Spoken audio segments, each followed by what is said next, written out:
to another episode of the vlog, and this was a very, very exciting one. It is the first episode in the series for my total knee replacement. So we are 2 weeks away from getting my total knee replacement, and I want to take you through the journey, all from before it happens to when it happens to the rehab process that goes around it. Not only is that going to help anyone that has any injuries going forward, it'd be great, but also document the journey for me and also see how I combat obviously the building phase that I'm in, nutrition that I'm going to be eating, how does it affect work, and just anything that I can do to help people go through that process too. And also it's going to be a fucking cool experience to see what it looks like when I got a RoboCop knee. So it is Sunday, first day of the week was done yesterday. Today, because we start our weeks on Saturdays, today is going to be, we've just been to the gym, so it's meal 2 now, so 210 grams of Cocoa Pops, 35 grams of whey protein and a banana, so that's going to be quite hefty, and food is getting significantly high, over 700 grams of carbs now, which is quite exciting but also laborious from a food perspective. And then I'm going to take you through the whole process around the knee, give you some background on it, how it happened, and then what the steps are for solving the fucking problem. So let me eat this and then we'll get to the video.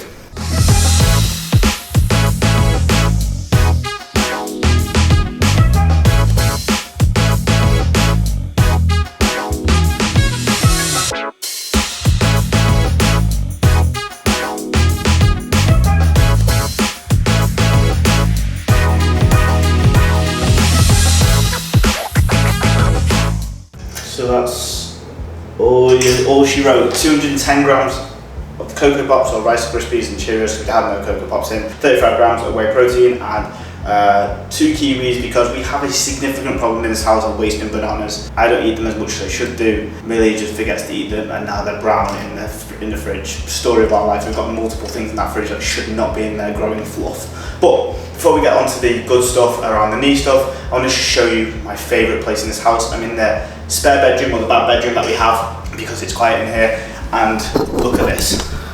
So this is my favourite room. Sitting on the toilet, and I can watch people outside there, and they can watch me back. These windows are not blacked out. And when I sit here all in my glory taking a shit, the workers that are over there can see it, and they watch. So I don't know anything other than this is the best body confidence move that I've ever had in my life, taking a shit whilst other people are watching. So if you're struggling with body confidence, don't lose weight, just take a shit in front of other people. But let's get back to the show. So you might be wondering why a 29-year-old needs a knee replacement. I know I've often wondered this myself. So let me take you back to the beginning, way back when. So not even a fucking cool story. That's the problem. So when I was 6 or 7, I was tenting in the back garden with my dad before we went away for a holiday. And I got up in the middle of the night for a week, and he just goes, go around the back of the shed, just take a pee while we're outside. And as I went outside, there was a guide rope that obviously like you hammer into the ground to make sure that the tent doesn't actually go anywhere. And I slipped over that guide rope, thought nothing of it, just got back up. I didn't even fall over, I just twisted. Funny.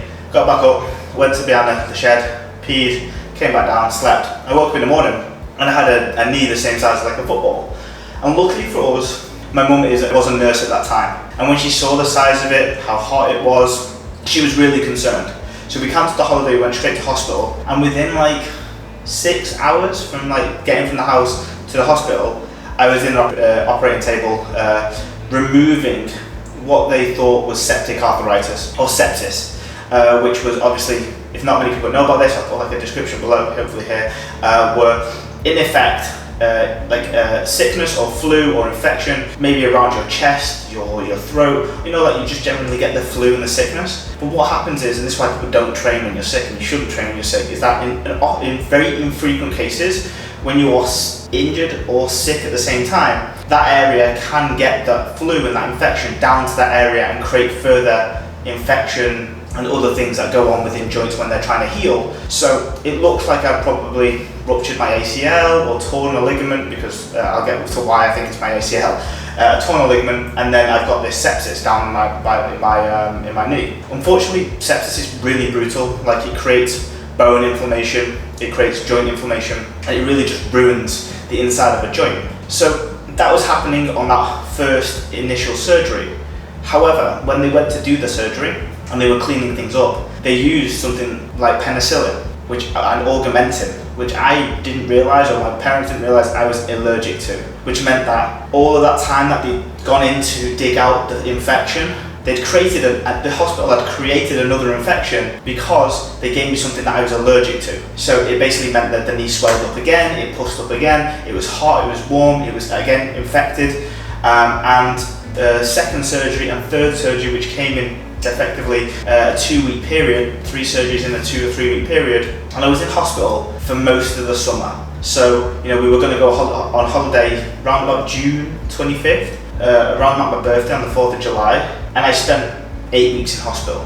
Because it was infected and because I had an infection, I was actually secluded in my own bed on my own because of the risk of infection to other people potentially, and just because I was obviously a young child at that time as well. I was in hospital so long that the Warrington Wolves football rugby team came into the hospital and saw me twice on 2 separate occasions because they were coming in, and other people came in as well, where it was like random celebrities or whatever were coming in into the hospital to see the kids, and I was there all the way through the fucking summer.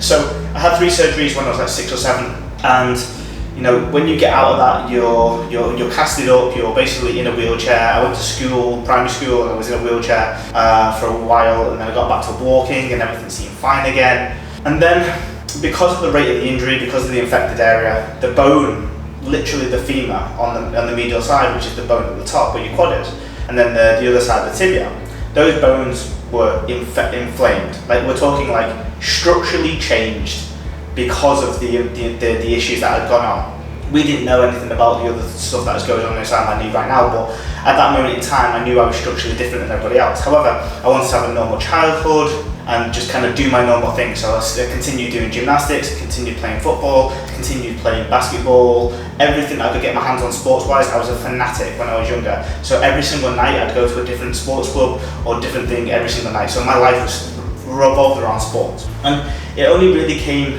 to a head really when I was like 13, 14, 15, when I started, putting on some weight, but also I was being more impactful. So I was playing football at school, and I was playing rugby, I was playing all of these other things where I was growing at the same time, not very much because I'm only 5'4", but I was growing, and I was also doing lots of impact stuff, which actually limited me to do the stuff. So I'd come home, I'd be hurt, I didn't put on a brave face. I wanted to just do what everyone else was doing, so put on a brave face, get home, probably cry myself to sleep because I was in pain so much, wake up, hobble to school, do the whole thing over again, and that lasted for whatever, until I was 16, until we decided to go and get an arthroscopy, which was obviously another surgery within the knee to see what was going on, because I wasn't able to walk, I couldn't lock my leg out, I couldn't move my leg.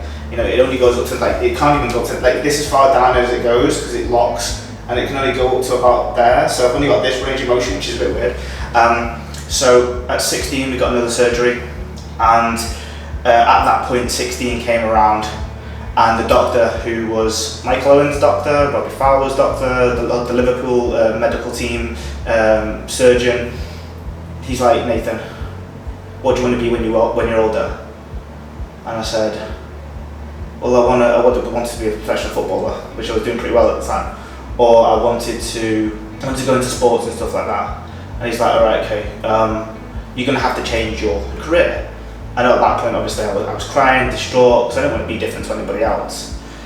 So anyway, I ignored it. I went back to playing football. After that surgery, I think when I was 16, 3 weeks later from the surgery, or 4 weeks later, I can't remember the time frame, I got on a flight to Turkey to play international football. And that's how stupid I was, but also how much I wanted to be normal like everybody else. I literally got off a plane in Turkey, in Istanbul. We were playing like Great Britain 7-a-side, so it wasn't 11-a-side, it wasn't proper stuff, but it was like 7-a-side, representing England, GB, whatever. And I was probably first and second most important player on that team. I'd played every game beforehand. We'd gone to, we played in the regional levels. So we played Man City, we played Tottenham, we played Everton. We'd played all these big teams, and we'd come through and we'd won. And that's why we got to play for the GB team. And it was really, really influential. And then when I basically had to go off the bench on my crutches, on the bench, to come off onto the pitch with no crutches to play 20 minutes, It was really difficult not to sit out those games, and I can really appreciate footballers that really hate being injured. Anyway, so I played those games. Luckily we only got to the quarters, so we didn't have to go and play all the rest of the games because I couldn't walk in between playing. I literally would sit down for 23 and a half hours a day, play half an hour, and then that was it.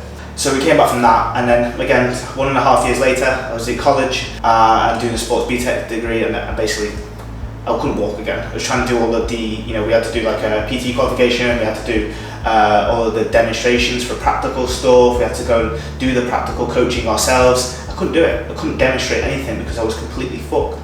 And it got to a point where we had to go and see the surgeon again, and we decided to go for another surgery, which is an arthroscopy, clear up at the inside. And at that point, when I was 18, there was a piece of debris within my knee, and that was literally sticking out the side. So the bone had chipped off, and it was just sticking out the side of my bone, which was causing a lot of issue because foreign bodies are not meant to be there.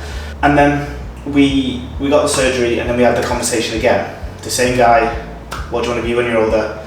I was like, this time I was 18, 19, I was like, I want to be a PT, I want to be a physio, I want to go to university, do rehabilitation, So we did that, and I cried again, I didn't listen to him again, and then, for the next whatever, I used it as a bit of a fuck you, and a bit of a, I want to go and do this. The next 7 years I did personal training and became fucking good at it, but at the detriment of basically being in a really, really bad spot. So I didn't have any more surgeries. I may have had surgery, I think 20 or 21, another one at university. I remember like second year, I had a little bit of a surgery over the summer, but I didn't have any surgeries until the year of COVID, so 2020. Over that time period, I worked 12 hours on the gym floor. I moulded around. I became a really good coach at just explaining things verbally instead of practicing stuff. I'd do 20k steps. I did 3 photo shoots in that time where I was ramping up the steps significantly. And because of over my 20s as well, because of the introduction of anabolic steroids into my life around 23, the knee actually got stronger. The water retention from the test and my body weight kind of climbing up, but everything got a little bit stronger over that time period by using the anabolics. So my knee pain was actually less from 23 to 27 than it was from 18 to 23, and I was arguably doing more work and more steps and stuff like that. However, as much as the pain was less, there was still damage going on inside my knee. And whilst I remember, I'm going to eat my breakfast and come back to you on this one. I wish I actually finished all of that, but I didn't, and that's hence why I've got 300 millilitres of cranberry juice, because I didn't actually finish that meal. I'm fucking bored of cereal, alright, I've said it. 210 grams is too much. I'm going to have to resort to 80 to 100 grams and then 100 grams of bread, because bread is too easy, or juice with every meal. So, right, back to it. So, the anabolics helped massively to alleviate some pressure. But then another problem resided, which was I started doing RDLs. I started doing safety bar squats, safety bar good mornings when I got to Dubai. So I didn't touch legs for a long period of time, and I was like, I fancy a bit of RDLs. So me being me, just did 1 session a week of RDLs, and I got really fucking good at it. I mean, my body weight was 74 kilos, and I was doing like 6 reps at 180. And that probably ruined my knee more than I probably should have done it. And at the same time, I prepped and stuff, and did loads of walking, 20k steps, half an hour on the incline treadmill as well. Suffered massively through that. Probably give myself some issues with food because of the stress that was put under my knee, which would make me wake up in the middle of the night and then probably eat more. So the knee really struggled through that, but I was being resilient and an idiot for sure. And then it came to COVID, so I travelled for a whole year, not a problem, like it was absolutely fine. It was like, I guess it's the calm before the storm. I travelled for a year, I was walking around all these lovely places, 5 of the wonders of the world in a year, and then I just came home during COVID and it's like, I can't fucking walk. I was like doing 5,000 steps, and it was at the time when I was working for another company, and I was doing like, I don't know, copious amounts of clients, probably 140 to 150 clients in a week. That was on my books, and I was sitting on my laptop most of the day, on my computer with my 3 screens most of the day. And then it was I was getting 30-minute walks maybe once or twice a day, and that would be ruining my knee. I thought, fuck, I need to do something about this. So anyway, went in, saw the guy again, and got an arthroscopy. Again, the usual stuff, they cleared the inside out, and it just came to a point where the guy was like, you can't do anything, and we can't do anything more about this until you get a full knee replacement. And I was like, well, give you one then. And he was like, we can't give you one because you're not the right age. So I think this is appropriate to go into the background of like knee replacements and how long they last and stuff like that. Is effectively there's a shelf life on these RoboCop knees, and they generally recommend them between 20 and 30 years. But most people outlive them in 15 to 20, depending on their activity level, depending on how big they are. You have to remember, most times knee replacements are done for larger individuals to put less pressure, put loads and loads of pressure through their knees over years to alleviate that pressure. They don't worry about the fat loss for some reason, but they worry about the knee being replaced. But so you get about 15 to 20 years out of that knee, and because of how invasive, and all I would ask you to do is, if you ever want to look at how invasive it is, just put a total knee replacement in on YouTube and watch the surgery, and you'll see legitimately a guy drill a hole down the femur, put something in there, bang, bang, bang, lock it in, concrete the outsides, and then that's your joint. So they're really invasive. They effectively chop the middle of your knee off, insert something down on the femur, insert something down the tibia, and then create new bolt-ons, effectively like a door hinge. You put the drill in, then you put the thing in the middle of it, and now it's a new door. Moving like that. It's the same thing. So they are really, really invasive. And every time you get one, they obviously take more bone, it takes more wear and tear, it takes more of the bone to kind of leverage onto and lock into. So you're looking at every 15-20 years getting a new one, and that's why they're so not advisable for young people, because of the depth in which, if I have one at 30, I'm going to have one at 50, one at 70, one at 90 if I get there. So that's 4 total knee replacements over the course of my lifespan, which is costly, because the figures for this one are around about anywhere north of 15 to 20k UK GBP, and that's a good price for it, considering the US is probably double, and the UK, if you get on the NHS, which you'll never get at my age, you have to go private with these things, because they're the only ones that'll take you, because they want the money. So that's why people they weren't going to offer me in the UK, because of that simple thing. So they were like, well, you're going to have to deal with it until it gets too bad. I'm like, I can't fucking walk. How bad does it need to be? And they wouldn't do it. So they were like, we'll just keep on coming, get these arthroscopies, and then clear it out, and then move it back in again. It's like, it doesn't make sense. Every 2 years going in for a surgery, what's it like to not do anything proper? So we were debating it, and then we moved out here. We went to Mexico, we went to Vegas, we went to back to the UK, back to Serbia, and all the way through that process, like, there was different waves of step levels, because in Albarcia, where we lived in the sandpit back in the day, there was nothing there, so we got taxis everywhere, so there was no issue for my knee. Moving back to downtown, everywhere's walkable distance, which means that everything does hurt my knee. We go to Mexico, everything was walkable distance. Go to Vegas, everything was walkable distance, but like taxis also. So depending on the place I was in, depending on how much pain I was in, and it just got to a point when we came back here, when we were in Albarcia, I was like, I need to do something about this. I need to go and see somebody. So I decided with my mum and with Millie, because my mum's always like that voice of reason, and she's always the supporter and stuff like that. So it was like, well, go and find someone that's having a conversation with them. So I found Paul McNamara, Dr. Paul McNamara, and he looked legit, looked really, really good. King's College Hospital, and then shout out to those guys, because they've been fantastic with me so far. And they obviously a lot more. You see a lot more of those guys, and hopefully we can get Paul on the podcast. Hopefully we can get him on the YouTube as well, which would be great. And he's quite famous and well known for the knee replacements. Like, he's obviously come up with some very new techniques where I'll be walking straight after my surgery, which is unknown within the knee replacement world. So he's working on some new strategies that actually work better for people that want to get active straight away, and they want to be in a recovery phase. He's estimating 6 to 8 weeks until I'm like fully functional. 2 weeks until I'm proper walking, house tasks, that type of stuff, and then 6 and 8 weeks will be done and dusted. That's a really aggressive physio rehabilitation process, which I fucking love, because there's nothing more that I hate from mostly being a physio and rehabilitation back in my day. Nothing more that I hate than a conservative management of something when the physiology doesn't support that, or the structure of the joint doesn't support that. Like, the reality is, when you get a knee replacement, the key to embedding it in is obviously movement and making sure you get your full range of motion back. And most people in the NHS, you know, that are old school will, you know, cast it up or keep it immobile for a period of time, which makes it harder for you to get mobile. So the fact that he said, I get you up straight away after the surgery and we get you walking on loads of pain meds, I was like, firstly, give me that morphine. Second of all, is I'm keen for that, because I understand and appreciate it. So he's going to be a pivotal role in this. And I don't know if I'm supposed to tell anyone, but obviously he's well known within the high level upper echelons. You know, he was Conor McGregor's surgeon for the tibia that he fractured.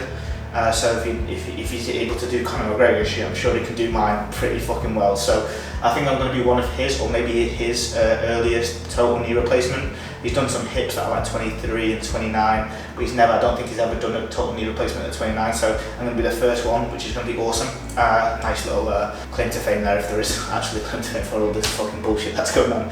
So that brings us up to like present day, really, because we've gone back from where it really happened all the way to now, and all the struggles that I've gone through that. And now we're entering this like phase of 2 weeks beforehand, which is going to be a meeting on the Friday beforehand, anaesthesia, meeting with Paul about what's going to happen on Monday. Then we're going to go to hospital on Monday, and I think I'm staying there for 48 hours. So I'll be there. It's not too far away, it's maybe 20 minutes away in an Uber. So Mills, well, it's her checking down on Monday, Tuesday, and I told them not to bother really. So maybe she comes in the evening on Monday, it'll be great, but I'm fully preparing myself to kind of be strapped in on my own there. Mum probably will come Wednesday, Thursday, Friday, just because she wants to kind of see the new house and all the things that we've got here, as well as obviously come support. So yeah, it's going to be really interesting to see. And I'm nervous, apprehensive, scared, but also very excited. The possibility to be pain-free and the next 10 to 15 years of my life, which could be my prime, you never know, 30 to 45, could be the best, most important ones from a family perspective, from a work perspective, from a personal life perspective, bodybuilding perspective. So it could all work out very, very well. But aside from that, there are some other factors that go into it, whether it's the rehabilitation of learning how to walk again, how to like step again, run again, you know, play sport. If I get to play sport again, that'd be absolutely fucking atrociously amazing. But there's all those unknowns that go into there. The bodybuilding side of things will have to take a side step just for a couple of weeks until I can train up my body again downstairs in the apartment gym. But legs will be 6 to 8 weeks away. When I'm back in the UK, I would probably meet up with Christian and we can probably train legs, or I can train some part of legs in that first week as well, back after in July. So hopefully that gives you some useful information. The next one is going to be the anaesthesia when I go for the checkup, and then we can see how that goes, and I'll give you a bit of an update on the bodybuilding as well, because we are making some big gains. We are in the 80s significantly, and we're pushing forward. So guys, thank you very much. I know it's a bit of a boring one to sit down, but I just want you to know what's happening in the next couple of weeks with the series. Really excited to... Sorry, my camera just keeps fucking cutting out. So it's going to give me a lot of things to do, a lot of things outside of work, a lot of bodybuilding to focus on. I've probably learned how to walk again probably 3 times, so it's not going to be any different this time, but I'm very apprehensive about the pain that comes with it, the frightening nature of like stepping on one thing and see if you can take your weight, and just not being completely in control of my body, which is really, really annoying. So I'm very excited overall. Hopefully you can see that it's actually fucking much needed. I didn't even expose. The MRI came back this time with some fucking definitive issues. Like, for the longest time I've had an ACL complete rupture, which is surprising that I can still walk. It was completely severed, completely ruptured, and I don't know whether it's attached itself somewhere else or it's stable somewhere else, but I don't know what's going on there. We've got like grade 4 bone on bone, rubbing between the two condyles, the two joints. We have full vertical tears within the meniscus, and if you don't know what the meniscus is, it's like this fat pad that sits between your two knee joints, which look like that.